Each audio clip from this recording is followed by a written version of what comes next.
Hi, I'm Henning Cummings with the Tarleton State University Aquaponics Hydrotron, and we were noticing some of the fish were piping at the surface, which meant they were looking for oxygen. That's an indicator that the water quality is not good. So we're going to do a water change. So I'm going to use this pump, and what we want to emphasize a few times is I'm going to unplug the aerator. So unplugging the aerator is not a good thing. One reason why we may have not been getting good oxygen is the aerator's not going all the way down to the bottom. It's only about midway. That means the bubbles aren't in contact with the water for as much time. So that means the aerator was put in there backwards. So we changed the orientation of the aerator. Now the bubbler is deeper and more efficient in the system. So we want to make sure we plug that back in.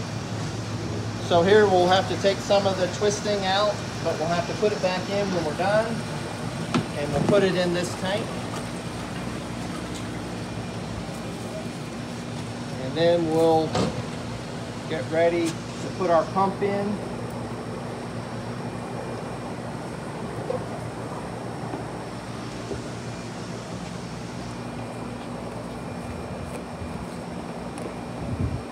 And we'll plug it in this outlet.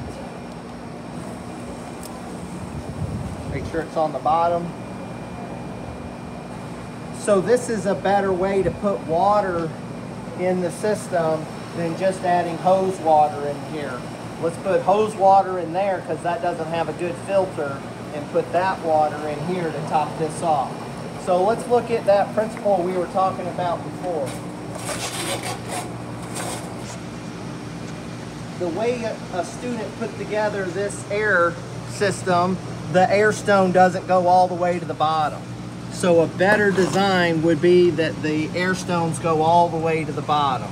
Now the bubbles are in contact for a greater time to exchange more oxygen with the water. Got to have the aeration stone on the bottom. So we'll just make sure this is flowing. Move the pump around so it takes some of the solids off the bottom.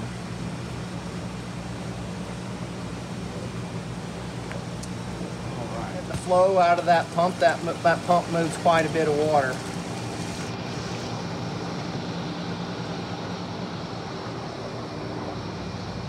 So we can see there's food in the system, but a lot of them are still at the surface piping. So we have a problem with this aerator. It's come loose and it's upside down, so it's making big bubbles. Big bubbles move columns of water, so it creates an upcurrent, but smaller bubbles are going to be what helps exchange oxygen into the water. So we'll find our missing hose.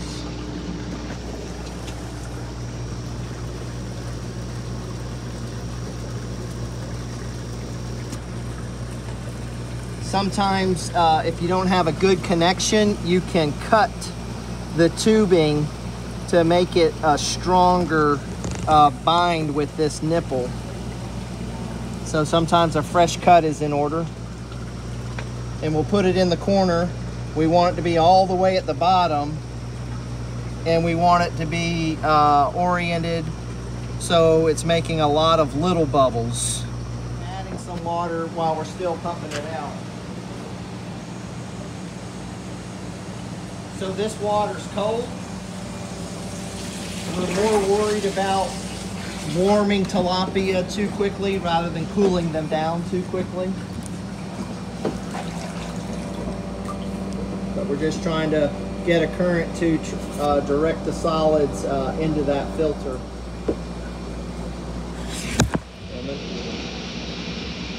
So we're moving the pump around, trying to get the solids that are on the bottom. We want to get them out of this tank and into the big tank where it can be removed by a filter.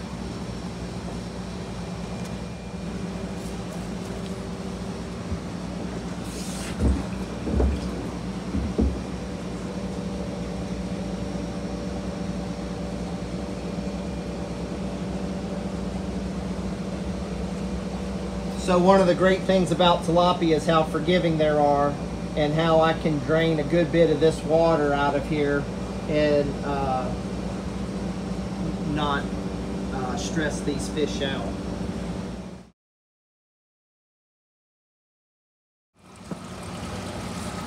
So we're looking at this aquarium. When we changed the water, we did knock the salt off the sides. But what we came over here to look at is this filter is performing poorly. What's happening is water is coming in and bypassing these filters coming out the middle. So when you see flow coming out the middle of the filter, that means that it's clogged and water is just bypassing the filtration system. And when we're working with this filter, you can control the flow by turning this knob right there. We'll leave it on full. We would reduce it if we had babies in here and we were worried about sucking babies into the filter. And what we were looking at is we've already put the solids that were floating in there, and now we let them settle some. So I'm going to pour the nutrients that were in the middle in the swirl filter, and then the solids that are left behind, I'm going to put them in the composting barrel.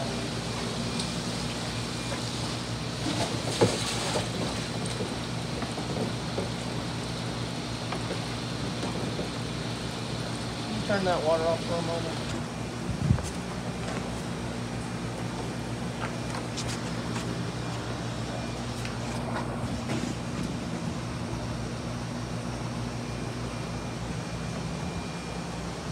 We're seeing a clockwise motion of the water, bringing the solids to the sides so it'll settle.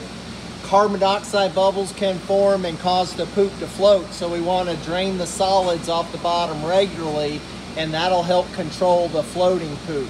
In order to keep the floating poop in here, see how water's leaving the system through a center pipe, but that center pipe has a collar around it, so water has to go under and come back up to go over that pipe, and that way floating poop can't exit this swirl filter.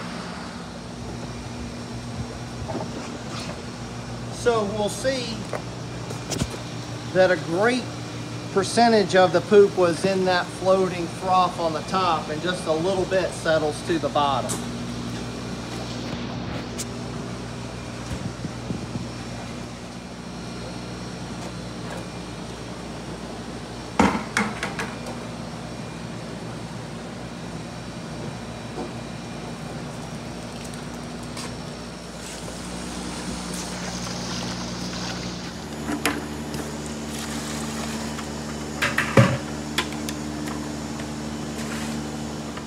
So we'll take this to the wicking bed.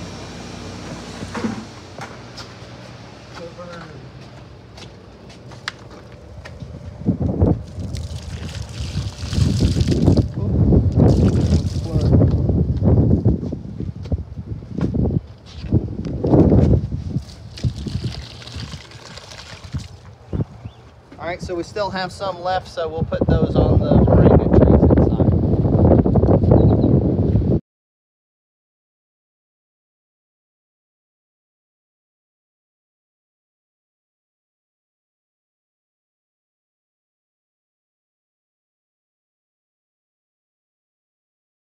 Then we'll stack the buckets so they can dry. All right, so it's about full. So the last step is to put the netting back. Oh, got a fish, got two fish, got three fish. So we'll clean off the net, put our tilapia back in the bag. So the reason why we have the net covered is the fish will jump out, and where they'll really jump out is where we aerate the strongest.